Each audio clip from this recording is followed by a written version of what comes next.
اس میں کوئی بندہ تاخیر کرتا ہے تو جیسے نماز میں تاخیر ناپسندیدہ ہے،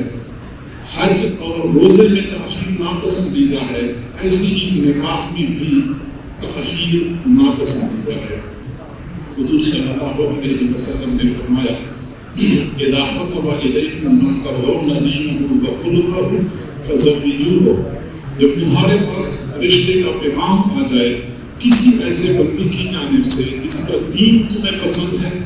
جس کے اخلاق تمہیں پسند ہیں، فزوجوہ، تو اپنی بچی اپنی بہن کا رشتہ فوراً دے دیا کرو۔ وَإِلَّا تَفْعَلُوا، اور اگر یہ کام نہیں کرو گے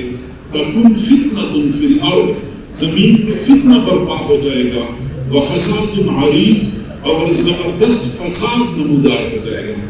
آپ اندازہ لگائیں کہ حضور صلی اللہ علیہ وسلم اپنے زمانے میں یہ فرما رہے ہیں جس وقت آپ علیہ السلام خود اس دنیا میں موجود تھے اور حضرات صحابہ کرام جیسی قدسی شخصیات کا ماحول تھا، یہ فتنے نہیں تھے، فحاشی بے حیائی نہیں تھی، انٹرنیٹ کی مصیبت نہیں آ چکی تھی۔